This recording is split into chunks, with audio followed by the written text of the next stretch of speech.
Hello students, welcome back to Elite Tutors. चलिए इस video में हम कंटिन्यू करने वाले हैं problem set chapter number 3 circle का स्टैंडर्ड 10 के लिए। और इस वीडियो में हम देखेंगे प्रॉब्लम सेट के क्वेश्चन नंबर 2, क्वेश्चन नंबर 3 और क्वेश्चन नंबर 4। तो चलिए क्वेश्चन नंबर 2 शुरू करते हैं।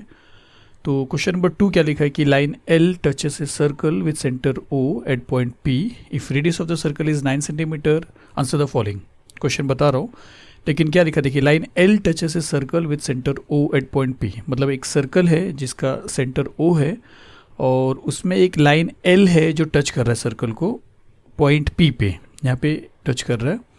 फिर क्या बोला कि if radius of the circle is 9 centimetre, अगर इस सर्कल का रेडियस 9 सेंटीमीटर है तो रेडियस ये डिस्टेंस को बोलेंगे, मतलब सेंटर को और सर्कल के ऊपर के जो पॉइंट होते हैं उसके डिस्टेंस को बोलते हैं।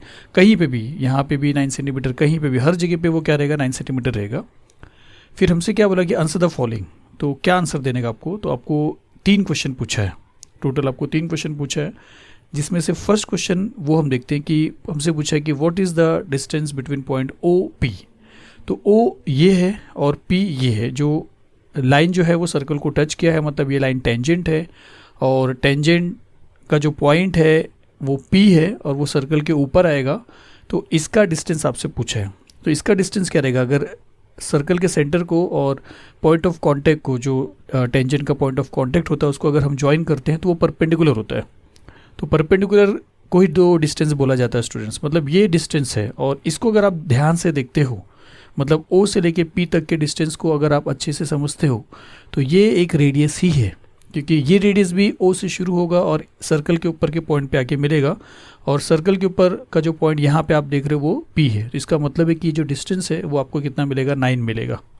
तो हम यहाँ पे सॉल्यूशन में क्या लिखेंगे, सॉल्यूशन में कि distance between point O comma P is equal to 9 centimetre.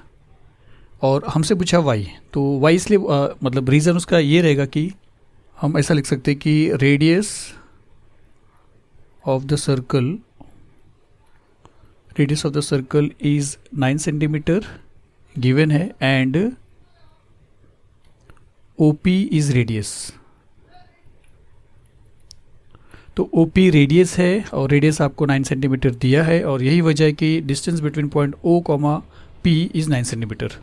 तो चलिए ये फर्स्ट जो क्वेश्चन पूछा था वो हो गया। सेकंड क्वेश्चन अगर आप देखते हो तो सेकंड क्या पूछा है कि if distance between point O comma Q is 8 centimetre, where does the point Q lie. तो देखिए डिस्टेंस किसके बीच में पूछा है, पॉइंट O और पॉइंट Q के बीच में। तो पॉइंट O आपके पास है यहाँ पे, पॉइंट Q नहीं है, लेकिन पॉइंट Q जो है वो O से 8 सेंटीमीटर के डिस्टेंस पे है और रेडियस कितना है, 9 सेंटीमीटर है। और रेडियस किसको बोलते हैं, पॉइंट O से एक ऐसा लाइन या ऐसा डिस्टेंस जो सर्कल के ऊपर तक के पॉइंट के बीच का डिस्टेंस होता है। मतलब यहाँ तक पहुँचेंगे, अगर कोई लाइन अगर यहाँ से यहाँ तक पहुँचता है तब जाके वो 9 सेंटीमीटर बनता है। लेकिन अगर वो 8 सेंटीमीटर बोला है, मतलब 9 सेंटीमीटर से कम बोला है, तो इसका मतलब है कि यहाँ से अगर वो स्टार्ट करेंगे हम O से, तो Q जो पॉइंट आने वाला रहेगा वो इसके ऊपर टच नहीं हो पाएगा, क्योंकि टच होने के लिए 9 सेंटीमीटर चाहिए। तो Q कहाँ पे आएगा, कहीं यहाँ पे आगे रुक जाएगा, हो सकता कहीं और बनाएंगे तो भी वो सर्कल के अंदर ही रह जाएगा। तो ये सर्कल के अंदर क्यों आ रहा है, Q जो पॉइंट है इस सर्कल के अंदर इसलिए आ रहा है क्योंकि इसका जो डिस्टेंस है वो रेडियस से कम है। क्योंकि रेडियस कितना है, 9 सेंटीमीटर दिया है और कोई डिस्टेंस अगर रेडियस से कम होता है तो वो जो पॉइंट रहेगा वो सर्कल के अंदर लाई करेगा। और आपको यही बताना है कि where does the point Q lie. तो the point Q lies inside the circle बोलिए या इंटीरियर ऑफ द सर्कल बोलिए। तो सॉल्यूशन में हम क्या लिखेंगे, सॉल्यूशन में कि distance between point O comma Q is 8 centimetre, ये दिया हुआ है, गिवन आप लिख सकते हो। लेकिन ये जो डिस्टेंस है वो रेडियस से कम है, तो हम लिख सकते हैं ऐसा कि but distance between point O comma Q is less than radius. अगर ये लेस देन रेडियस है तो इसका मतलब है कि point Q lies in the interior of the circle. तो यहाँ पे हम ऐसा लिखेंगे लास्ट में कि देयरफॉर पॉइंट Q पूछा है तो point Q lies in the interior of the circle. तो ये आपका सेकंड क्वेश्चन। अब थर्ड क्वेश्चन की तरफ चलते हैं। थर्ड क्वेश्चन क्या बोला है कि इफ़ डिस्टेंस PQ, अब सबसे पहला रेक्टिफिकेशन है कि ये PQ नहीं रहेगा, क्योंकि P तो यहाँ पे है और Q कहाँ पे है, 15 सेंटीमीटर दिया, ये रॉन्ग है, मैं आपको डायरेक्टली बता रहा हूँ। इसके प्लेस पे O और R है स्टूडेंट्स, याद रखिए। तो distance between point O R is 15 centimetre. तो जिसमें से O अगर आप देखोगे तो ये है, और R जो है वो आपको देखना है, मतलब उसका पोजीशन आपको फाइंड आउट करना है सच दैट कि O से लेके R तक का जो डिस्टेंस है वो 15 सेंटीमीटर होना चाहिए। तो आपने पहले 2 क्वेश्चन सॉल्व कर लिया ऑलरेडी कि सर्कल के सेंटर से सर्कल के ऊपर तक पहुंचने के लिए 9 सेंटीमीटर का डिस्टेंस कवर करना पड़ेगा। 9 सेंटीमीटर से अगर आप कम होते हो, 8 सेंटीमीटर जैसे इसके पहले का क्वेश्चन दिया था, तो आपको सर्कल के अंदर ही रहना पड़ेगा।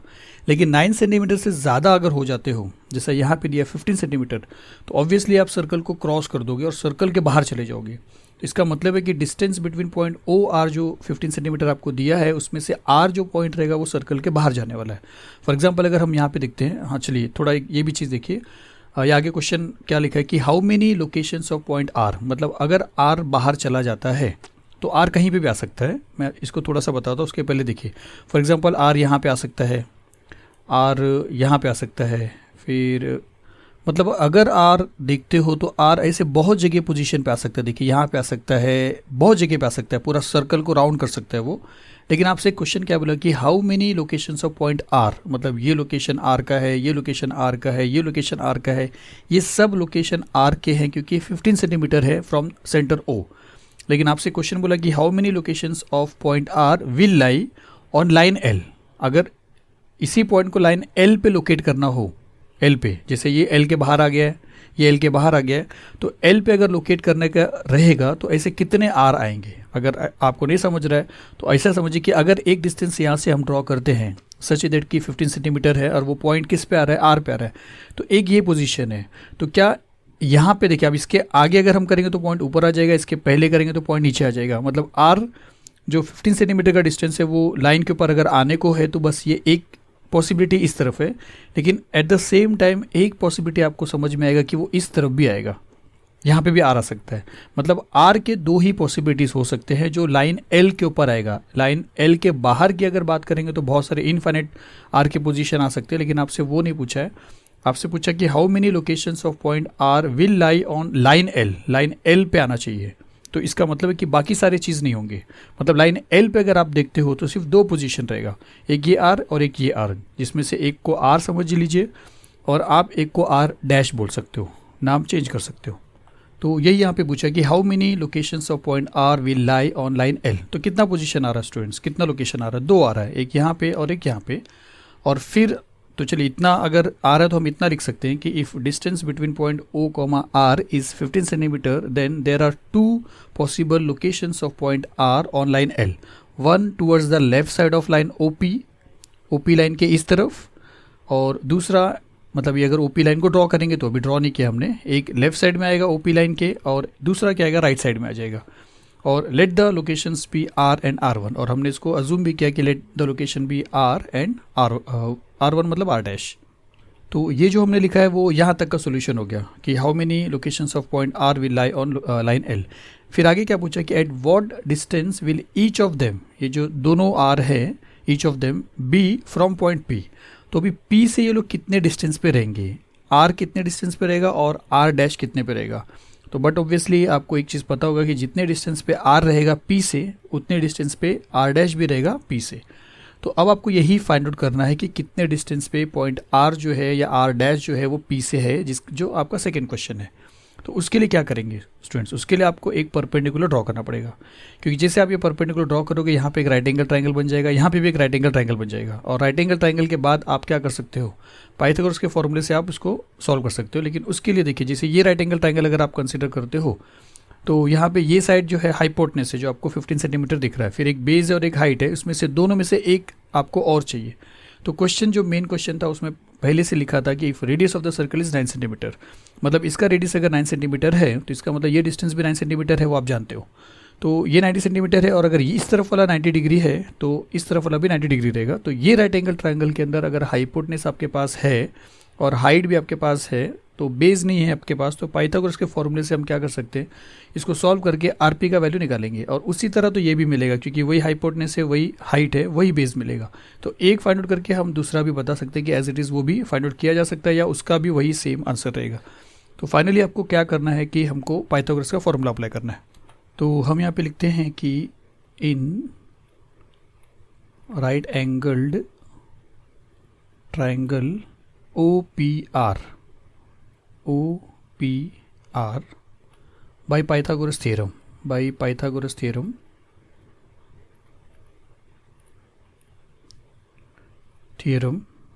क्या मिलेगा, देखिए OR square is equal to PR square या RP स्क्वायर बोलिए, PR square plus OP square, जिसमें से OR आपके पास है 15, तो यहाँ पे हम लिख सकते हैं 15 का square which is equal to PR हमारे पास नहीं है तो PR स्क्वायर को इस तरह लिख देते हैं, PR स्क्वायर प्लस OP आपके पास है 9, तो यहाँ पे लिख देते हैं 9 का स्क्वायर। तो 15 का स्क्वायर 225 हो जाएगा, तो यहाँ पे लिख देते हैं 225 which is equal to PR square same रहेगा और फिर प्लस 9 का स्क्वायर 81 हो जाएगा। फिर आप जानते हो कि प्लस 81 जब इस तरफ आएगा तो माइनस हो जाएगा, तो 225 में से अगर 81 आप माइनस करते हो तो आपको मिलता है 144 which is equal to PR square, और देयरफॉर PR जो है ये आपको मिल जाता है 12, और यहाँ पे आप लिख सकते हो टेकिंग स्क्वायर रूट, क्योंकि हमने स्क्वायर रूट लिया है तो टेकिंग स्क्वायर रूट यहाँ पे लिख सकते हैं, टेकिंग स्क्वायर रूट। तो अगर PR आपको मिला है 12 तो PR डैश क्या हो जाएगा, PR डैश भी आपको 12 मिल जाएगा, तो हम ऐसा लिख सकते हैं कि also PR dash is equal to 12 centimetre. तो अब आपको दोनों डिस्टेंस मिल गया, PR भी मिल गया और PR डैश भी। तो फाइनली आप एक स्टेटमेंट ऐसा लिख सकते हो कि therefore each location of point R will be at distance of 12 centimetre from P on line L। तो चलिए इतना आपको यहाँ पे करना था, लिखना था, इजी था। क्वेश्चन नंबर 2 यहाँ पे फिनिश होता है। चलते हैं इसके बाद वाले क्वेश्चन पे, क्वेश्चन नंबर 3 पे, और ये है क्वेश्चन नंबर 3। तो देखिए क्या लिखा है कि इन फिगर 3.83 जो टेक्स्ट बुक में है, M is the centre of the circle.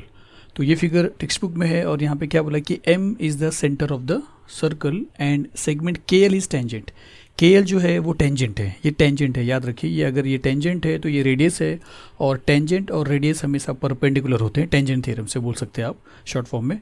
तो M is the centre of the circle and segment KL is tangent segment if MK is 12। अगर M से लेके K का जो डिस्टेंस है अगर वो 12 यूनिट है और KL 6√3 है, K से लेके L तक का जो डिस्टेंस है वो 6√3 है, देन फाइंड। तो हमसे क्या बोला फाइंड आउट करने को, एक तो रेडियस बोला है। अब रेडियस तो ये डिस्टेंस को बोलते हैं, आप जानते हो, तो ये भी तो वही डिस्टेंस है। इसको मैंने पहले के क्वेश्चन में भी बताया था कि सेंटर से टेंजेंट के ऊपर का जो पॉइंट होता है वो भी रेडियस ही होता है।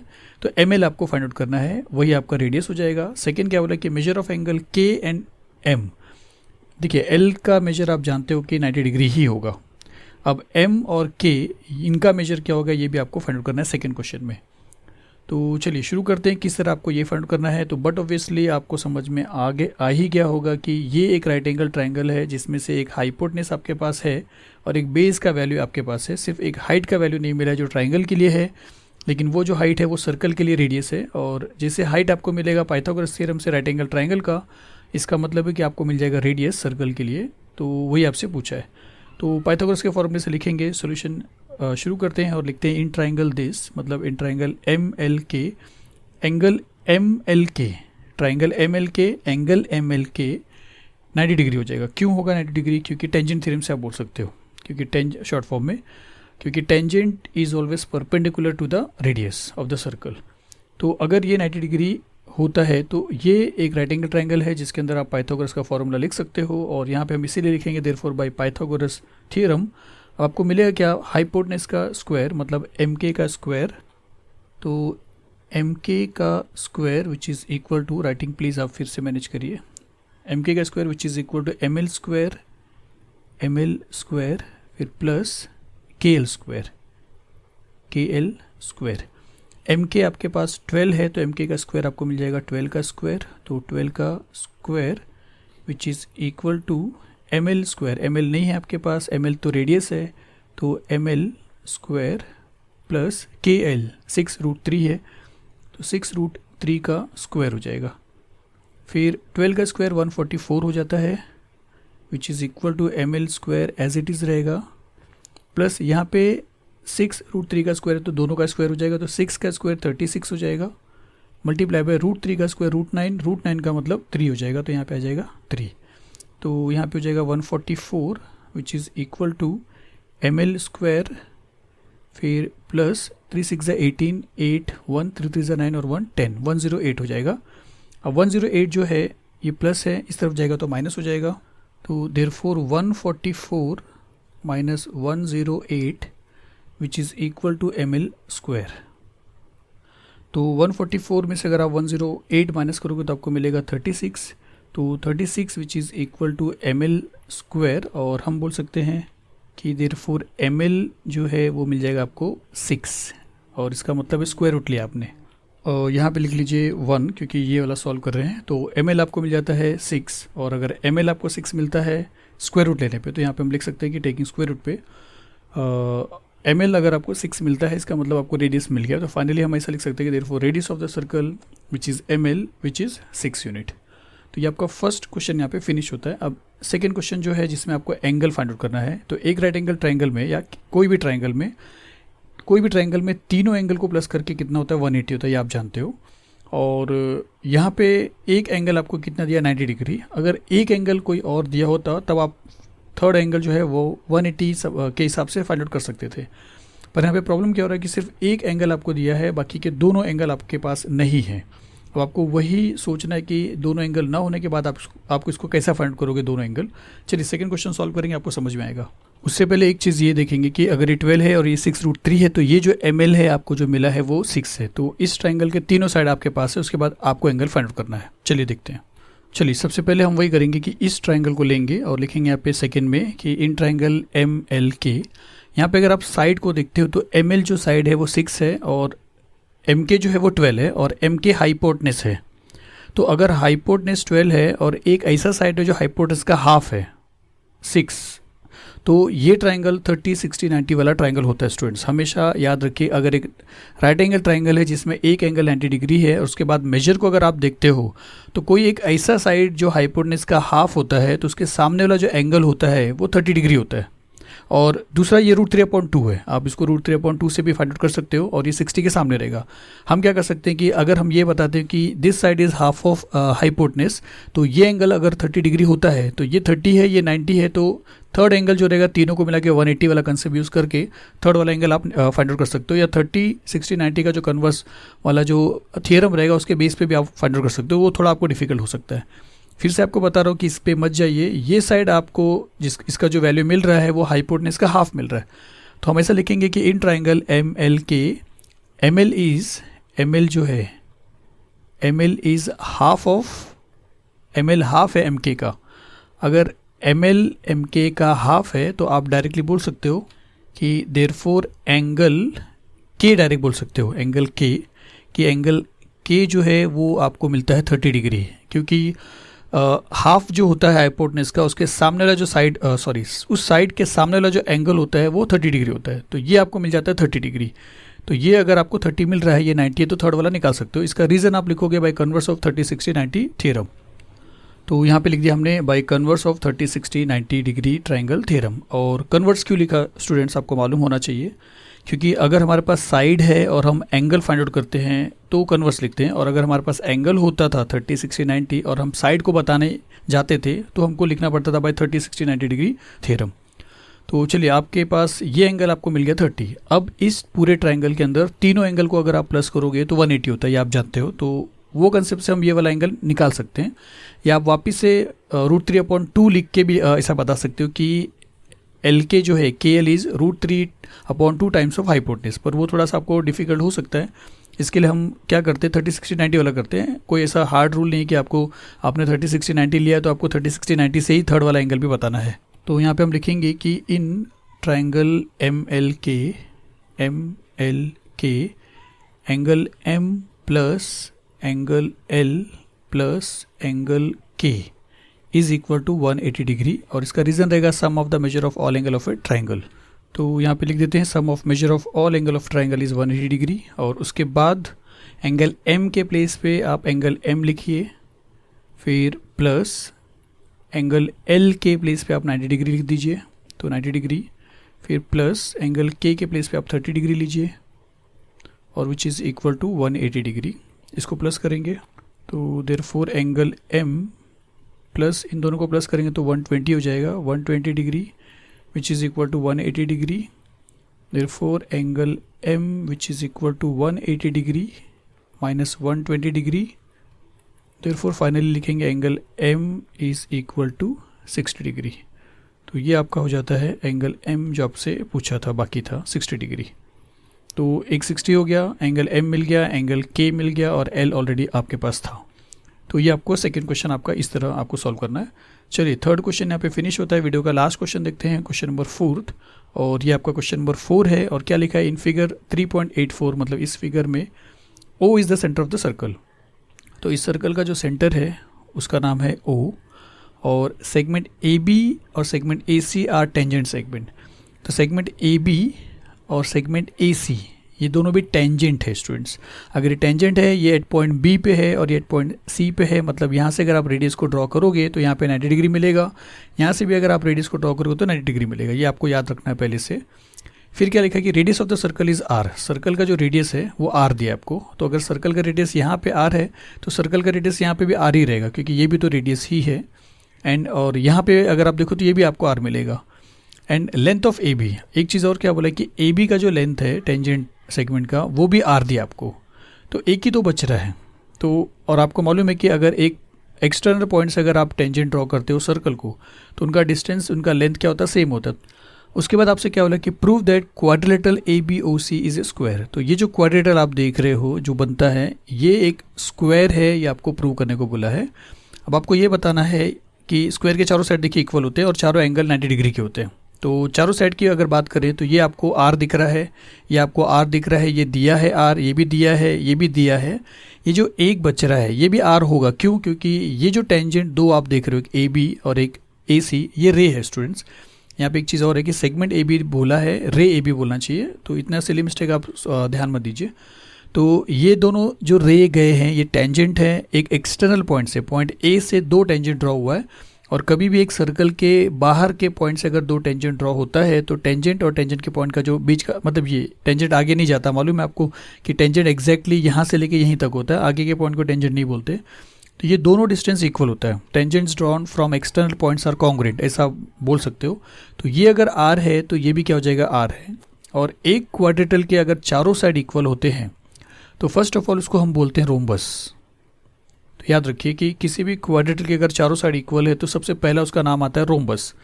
फिर उसके बाद आपको रोम्बस नहीं प्रूव करना है, आपको स्क्वायर प्रूव करना है। तो आपको किसी एक एंगल को 90 डिग्री प्रूव करना पड़ेगा, क्योंकि अगर चारों साइड इक्वल है तो चारों एंगल भी इक्वल ही रहेंगे। तो 90 डिग्री आप प्रूव कैसे करोगे? तो देखिए रेडियस और टेंजेंट, टेंजेंट थ्योरम से आप बोल सकते हो कि टेंजेंट और रेडियस परपेंडिकुलर होते तो ये 90 डिग्री हो जाएगा। टेंजेंट और रेडियस परपेंडिकुलर होते तो ये 90 डिग्री हो गया। अगर ये दोनों 90 डिग्री है और चारों साइड इक्वल भी है तो बाकी के जो एंगल बचते हैं वो 90 डिग्री ही होंगे। और अगर 90 डिग्री होते हैं तो चारों एंगल क्या हो जाता है, 90 डिग्री हो जाता है। और चारों एंगल अगर 90 डिग्री होता है तो वो क्या हो जाता है, स्क्वायर होता है। तो बस आपको इसी तरह प्रूव करना है। तो चलिए शुरू करते हैं। सबसे पहले ये स्क्वायर हटाते हैं और ये जो दो रेडियस हमने ड्रॉ किया है ये टेक्स्ट बुक के डायग्राम में नहीं दिया, तो ये भी हटा देते हैं। और सॉल्यूशन शुरू करने से पहले आपको फिर बताना पड़ेगा कि आप ये ड्रॉ करने को चल रहे हो। तो हम यहाँ पे इनको ड्रॉ करेंगे फिर से, लेकिन ये डायग्राम में नहीं था इसके लिए हमने फिर से इसको ड्रॉ किया है। और इसीलिए यहाँ पे सॉल्यूशन में हम क्या लिखेंगे कि draw segment OB and segment OC। उसके बाद फिर देखिए OB और OC दोनों R है। क्यों R है? क्योंकि दोनों एक ही सर्कल के रेडियस है। तो यहाँ पे हम लिखेंगे कि radii of the same circle और उसको कर देंगे इक्वेशन नंबर 1। उसका देखिए AB आपको R दिया हुआ है, ऑलरेडी यहाँ पे बोला है कि AB इज़ R। तो अगर AB R है तो AC भी R होगा। तो हम यहाँ पे लिखेंगे गिवन और उसके बाद बोलेंगे कि AB और AC दोनों इक्वल रहेगा। क्यों दोनों इक्वल रहेगा? क्योंकि दोनों भी टेंजेंट एक्सटर्नल पॉइंट से, तो उसको हम बोल सकते हैं टेंजेंट सेगमेंट थ्योरम। और उसको इक्वेशन 3 करते हैं। तो 1 में हमने क्या बोला कि ये दोनों R है, 2 में हमने क्या बोला कि ये R है, 3 में हम क्या बोलते हैं कि ये दोनों इक्वल है। तो इसका मतलब है कि ये R और ये भी R हो जाता है। तो अब हम यहाँ पे लिखेंगे इन क्वाड्रेटल ABOC। तो ABOC ये क्वाड्रेटल लेंगे और चारों आपको R मिला। तो हम यहाँ पे लिखेंगे कि OB OC AC AB सब R है। और अगर सब R है तो मतलब फ्रॉम 1 2 एंड 3, तो इसका मतलब है कि ये रोम्बस हो जाएगा, क्योंकि चारों साइड अगर इक्वल होता है क्वाड्रेटल का तो फर्स्ट ऑफ ऑल वो क्या हो जाता है, रोम्बस हो जाता है। तो हम यहाँ पे लिखेंगे कि therefore quadrilateral ABOC is a rhombus. By definition. और अब उसके बाद क्या बोल सकते हैं कि एक एंगल कोई भी, जैसे ये एंगल चाहे ये एंगल आप बता दीजिए, तो हम यहाँ पे ऐसा लिखेंगे कि but angle O B A is 90 degree. क्यों ओ बी ए 90 डिग्री है? क्योंकि टेंजेंट थ्योरम से आप जानते हो कि tangent is perpendicular to radius. तो ये अगर 90 है तो ये भी 90 रहेगा। या ऐसा सोचिए कि अगर रोम्बस में अगर आप एक एंगल प्रूव करते हो कि 90 डिग्री, तो बाकी के सभी एंगल भी 90 डिग्री हो जाते हैं। तो यहाँ पे हम ऐसा लिखेंगे कि a rhombus is a square if one of its angle is right angle. अगर रोम्बस का कोई एक एंगल 90 डिग्री होता है, राइट एंगल होता है, तो वो रोम्बस स्क्वायर हो जाता है, क्योंकि बाकी के सभी एंगल 90 डिग्री हो जाएंगे। और सभी एंगल 90 डिग्री के और सभी साइड इक्वल होने का मतलब स्क्वायर होता है। और फिर डायरेक्टली हम बोलेंगे therefore quadrilateral A B O C is a square, जो आपसे यहाँ पे पूछा था। तो चलिए यहाँ पे हमारा ये क्वेश्चन भी फिनिश होता है, क्वेश्चन नंबर 4। और प्रॉब्लम सेट 3 का आपका क्वेश्चन नंबर 4 तक का पूरा कंप्लीट होता है। इसके पहले वाले वीडियो में पार्ट 1 में मतलब पहले वाले क्वेश्चन में हमने इसके पहले ऑब्जेक्टिव जो है वो सॉल्व किया है। चलिए मिलते हैं अगली वीडियो में। Thank you very much.